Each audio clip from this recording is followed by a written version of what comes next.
Last couple of questions for you before we wrap it up, Chris. The first one is: How do you see the future going in terms of humanity? Are you hopeful? Are you excited? Are you dreading? Like, Yeah. where do you sit on everything? I'm an optimist and I'm a very hopeful about humanity. I think we are a part of a very extraordinary time unfolding. I'm a great believer in this. It's a long story, guy. It'd take another 45 minutes, but I'll go as quick as I can. That many years ago, when I was 20, just after that experience, I read a book, 1968, called The Starseed Transmission. And I got together reading that book and a theory about where we're going as a human species. That time, there were 4.2 billion people on the planet. This book predicted there will one day be 10 billion, but we will never exceed it. This is 50 years ago, remember.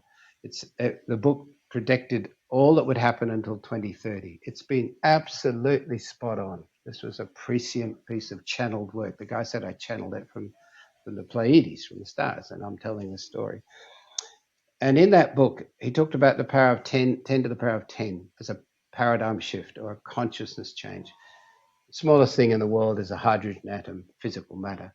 So we've got a proton, an electron, tiny thing. Not very much happens. But if you link up hydrogens and join them up, you get carbon dioxide and neutrinium, and you get, stuff, physical stuff. You need, and this is an approximate, don't get me scientifically bogged in this, but approximately 10 billion, 10 to the power of 10 of these hydrogens linked up, you have a paradigm shift available when they hook up and create the first ribonucleic acid, RNA. Now you've got a sophisticated molecule that can unwrap, make two of itself. It's a virus, right?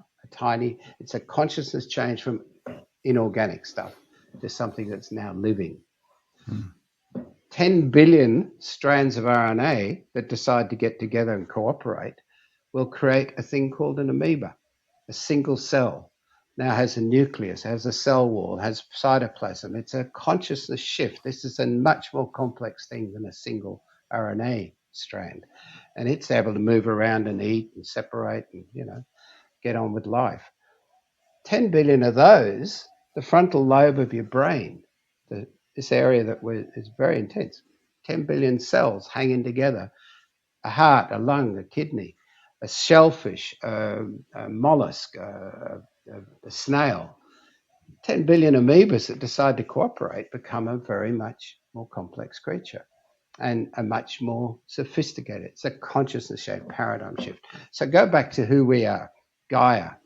Because the real answer to your story in my book is Gaia is the thing that is coming alive. Gaia is this lump of rock that manifests into our space that got fertilized somehow. We got fertilized with life. In this book, it said you'll go to every other planet. We'd not even got to the moon then, and you're not going to find any life on them. Bad luck. You're going to go out thinking, where is it? You are the one. You're the egg in the womb of the solar system that got fertilized. You got it. And your fertility is now manifesting. Everything is evolving and growing. And guess who the peak intelligence of Earth is? You are, humans. It's not white ants and it's not dolphins. They are extraordinary intelligence and they're all part of this Gaia manifesting, of course. But you've got a stewardship role. Human beings are going to be very integral to the governance of this planet as we're learning. And so we now are looking at, having fucked up this planet for a long time, how can we restore and repair it? So go back to 10 billion. You said 10 billion of you humans, you'll freak out and think, oh, that's way too many, you're too much resources. No, there's tons of water, there's tons of energy, there's tons of everything you need. And you'll get to 10 billion, you won't get beyond it. And that's exactly where the curves are. I've been watching these curves for 45 years. They do not exceed 10 billion. So we'll get to that number. Excuse me.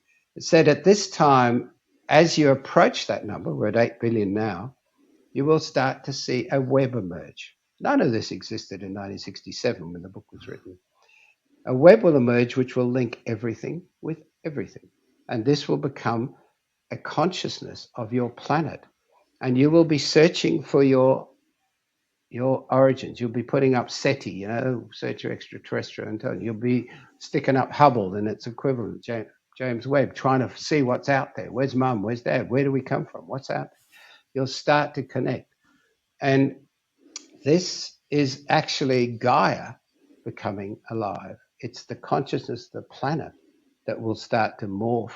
And at 10 billion, it predicted, here, take my word on that, there's going to be a paradigm shift. There's going to be an understanding that you are not you, Guy, and me, Chris, and her, Mary. We are one consciousness. We are one entity that will start to travel through the universe, not in a tin can with a bit of petrol. That's a nonsense. I knew as a scientist that's never how we're going to the stars or get around. We're going to get travel at this quantum level, at this experiential level where we will instantly be anywhere in the universe. And as I know, I could be in Perth inside this woman's body like that. I know that we could be anywhere in the universe instantly, and we can have full awareness, and that's our destination. So I don't have any doubt that humanity, we're better than cockroaches at survival. We can survive anywhere, and in the Antarctic, up on the top of a mountain, in the bottom of a crater. We're survivors. And I'll tell you another story. Pinker's done a study over 10,000 years. Humanity has never been in a better position than it is today. There's much less morbidity, much less death per capita, much better health, life expectancy, all these things, none of which you read about in the press. All you ever read about is the car bomb in Tehran where 12 people got killed. Oh, for fuck's sake, Guy, in the Boxer Rebellion, a tiny little rebellion in China 115 years ago, 20 million people got killed. I mean, in relative proportions, we're much less. I mean, we Ukraine's horrible and we're worrying about stuff, but it's a flea bite in a population of 8 billion compared to what used to happen. And there's been every 100 years or every 10 years they've done it, there is a lessening of violent crime, of violence against humanity. And that counts World War One and World War Two. It's a very, very interesting study he did to show that we're actually, as a species, getting better. And our life expectancies are better and our opportunities are better. When I read that book, there was 15% of the world that had a middle class existence of health and education and living a good life. Today it's 60%.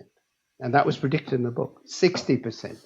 That's the biggest increase in wealth and sustainability in humanity that's ever been by far. So if we stop focusing on the negativity that is fed to us as a fear thing, you understand that, to keep you reading the papers, to keep Murdoch richer, and start to see the big picture is wonderful. And look where we live. You live, I live in paradise. We live in this gorgeous world. You know what? I travel all over the world. I've just recently been in Mexico and Italy and San Francisco.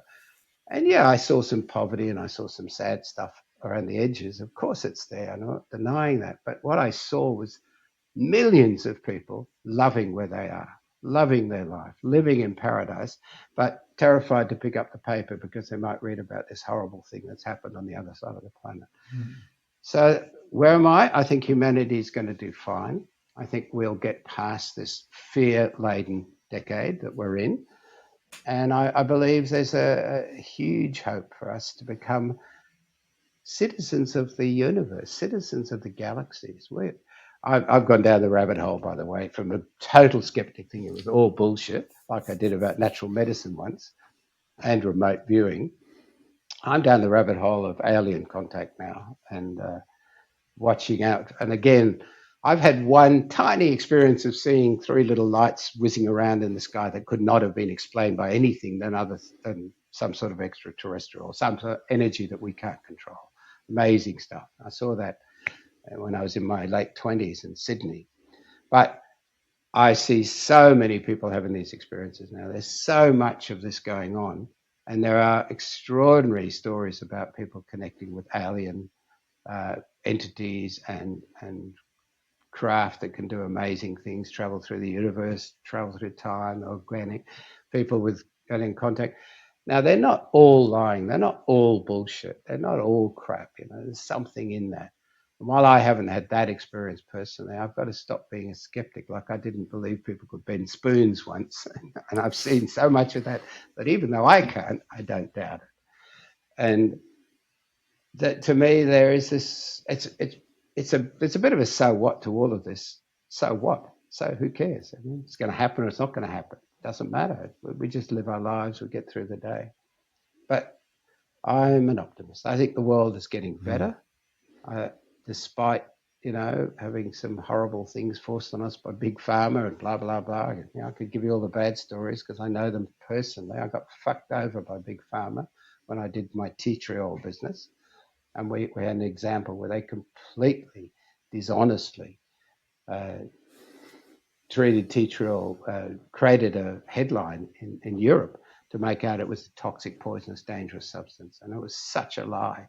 And they did it very effectively. We went from selling 90 tons of tea tree oil a year in Germany to selling 4 tons overnight. Wow. Because they knew exactly what they were doing. They wanted to shut us down.